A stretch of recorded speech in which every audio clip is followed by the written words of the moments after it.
नमस्कार मित्रों, आज मैं आपके लिए मालती जोशी जी द्वारा रचित एक और कहानी लेकर उपस्थित हूँ।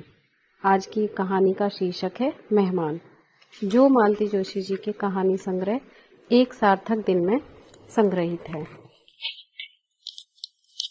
हेम की माँ बाहर से किसी ने आवाज दी तो गुजियों को गीले कपड़े से ढककर वे बाहर निकल आई। सच, ऐसा खराब मोहल्ला है, मजाल है जो वे कोई चीज छुपाकर बना लें। फौरन जैसे सुगंध पहुंच जाती है सबके यहाँ। बाहर आकर देखा, बिल्लू की मम्मी थी। इधर से निकली थी तो सोचा हेम की हालचाल पूछती चलो। उन्होंने क्षमा याचना के स्वर में कहा, मथुरायन बता रही थी कि हेम कल जा रही है। हाँ, कल ही का टिकट बना है। इतनी जल्दी भेज रही हैं? अरे जल्दी कहाँ, 3 तारीख को पूरा महीना हो जाएगा। तो क्या हुआ चाची, 2 साल बाद आई है, 2 महीने तो। अरे बहू, अब अपना कोई जोर है?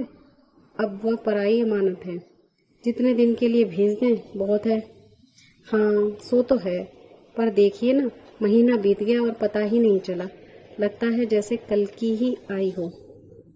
सच तो है। बिल्लू की मम्मी को किसी तरह विदा करके वे फिर से रसोई में आ गई।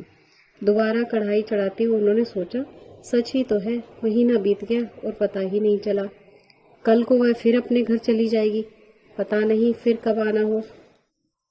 जब आने को थी तब मन में कितना उल्लास था। हेम आएगी तो ये करेंगे, वो बनाएंगे, ये खिलाएंगे, यहाँ ले जाएंगे, उनसे मिलवाएंगे, ये कहेंगी, वो सुनाएंगी। पर कहाँ, सोचा हुआ कुछ भी तो नहीं हुआ। हेम की सहेलियां और रिश्ते की भाभियां मिलकर सारा समय चट कर गईं। 1 मिनट को भी लड़की उनके हिस्से में नहीं आती। और सब तो ठीक है, पर काची मोहल्ले वाले मायथान पर ले जाने की बड़ी साथ थी, वह भी पूरी नहीं हुई। वहां हर मंगलवार को एक के ऊपर माई आती है, जरा पूछ ही लेती कि हेम के बेटा कब होगा। पर आजकल की लड़कियों को इन बातों में विश्वास ही कहाँ रहा है। हेम तो हाथ जोड़कर कहती है, बस अम्मा, बहुत हो गया, 2 के आगे सोचना भी अब पाप है। और फिर अब तो लड़के और लड़की में कोई फर्क ही नहीं रहा। बस बात वहीं दब जाती है। यही क्यों, और भी तो कितनी बातें मन की मन में रह गई हैं। कहें तो कब कैसे कहें। हेम की शादी के बाद से वे एक तरह से अकेली पड़ गई हैं। मन की बात कह सके ऐसा घर में कोई भी नहीं है। बहू से तो हर बात कही नहीं जाती ना। बहू का व्यवहार भी तो सातों दिन एक सा नहीं रहता। उस समय विजय भी कितना पराया लगने लगता है। इनसे कुछ कहने जाओ तो घुड़क देंगे। बस शुरू कर दिया सास बहू वाला रगड़ा। तुम लोगों को उसके बिना नींद नहीं आती? विनय तो बस खाने और सोने भर को घर में आता है। कहने को डॉक्टर ही पढ़ रहा है, पर यह नहीं होता कि कभी अम्मा के पास बैठकर हालचाल ही पूछ ले। कई बार कैसा कैसा दर्द उठा करता है, कभी सीने में, कभी पेट में, कभी जोड़ जम से जाते हैं, कभी सिर पर जैसे हथौड़े से पड़ने लगते हैं, कभी पाँव मन भर के हो जाते हैं। तब चुपचाप पड़ी रहती हूँ, क्या करूँ। घड़ी भर पास बैठने की फुर्सत किसके पास है। बस भागम भाग मची रहती है। सबसे ज्यादा क्लेश किए हैं हेम के बाबूजी। पेंशन क्या हुई है, मुसीबत आ गई है। 24 घंटे घर में बैठे चिड़चिड़ाते रहते हैं। जिंदगी भर बेचारी बाबूजी के लिए खटती रही हैं, हाथ बांधे हाजिरी में खड़ी रही हैं। पर अब उनका भी तो बुढ़ापा है। पहले की सी दौड़भाग अब होती है भला? पर बाबूजी को जैसे इसका ध्यान ही नहीं है। उन्हें समझाए भी तो कौन। लड़कों को तो जैसे खाने को दौड़ते हैं। हेम ही पास बैठकर शांति से जरा समझा देती तो ठीक था, पर लड़की तो जब से आई है तब से चक्कर घिन्नी सी घूम रही है।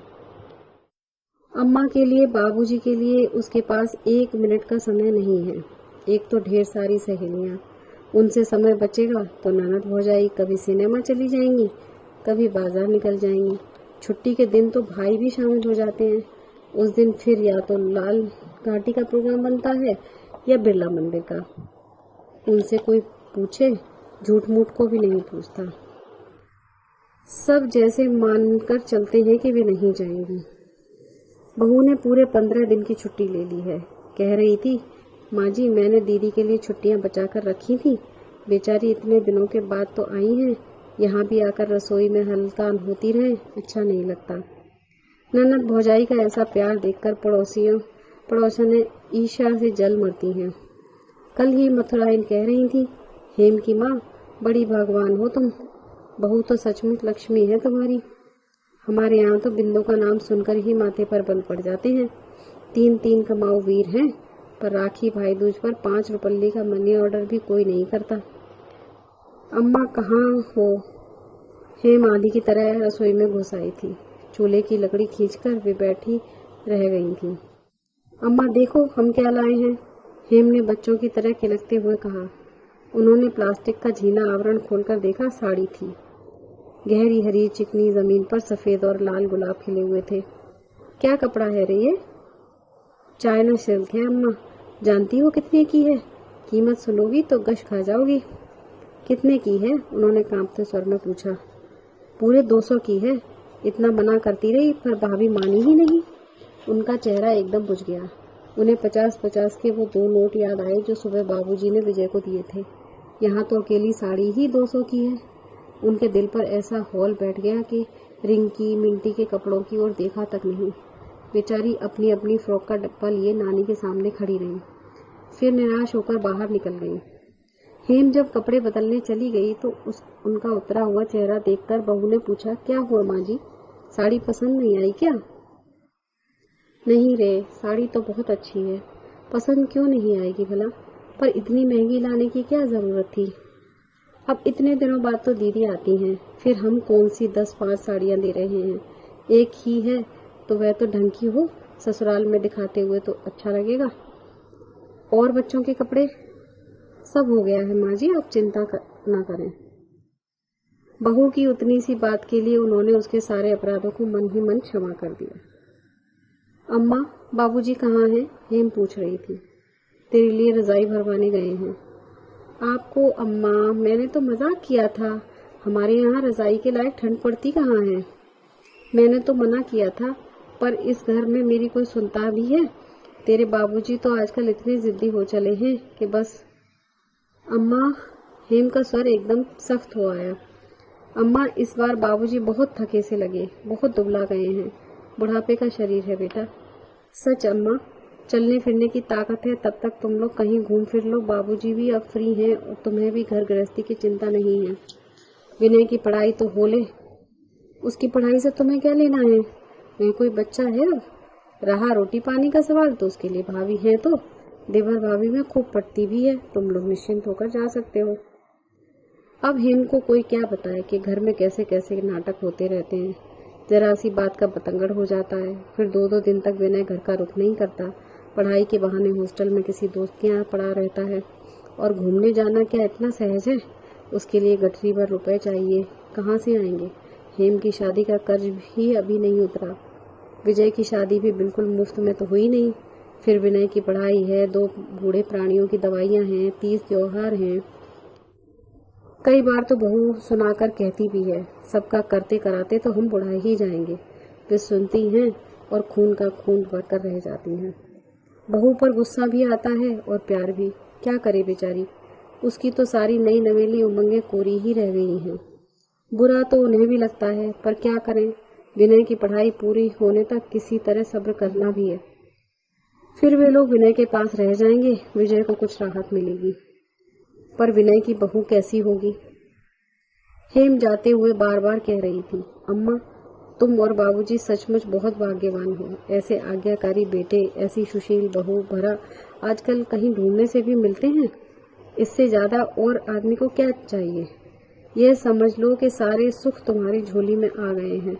बस अब प्रेम से भजन पूजन करती रहो। उन्होंने कोई प्रतिवाद नहीं किया। व्यर्थ ही कुछ कहकर उसे दुखाने की इच्छा नहीं हुई। बेचारी खुशी खुशी जा रही थी, निश्चिंत भाव से विदा हो रही थी। उसका मन क्यों खराब करें? उसके अपने घर में क्या कम परेशानियां हैं? लकवे की मारी सास है, कर्कश जेठानी है, ब्याहने को बैठी 2 नंदे हैं। यहाँ बेचारी के 4 दिन हंसी खुशी में कट गए। बहुत हुआ। सुबह सुबह मकान मालकिन ने हेम को चाय पर बुलाया था। यह उनका हमेशा का दस्तूर था। चलते समय हेम को ब्लाउज पीस और बच्चों को रुपए भी दिए थे। हेम सदा की तरह उनका गुणगान करते हुए ही लौटी थी।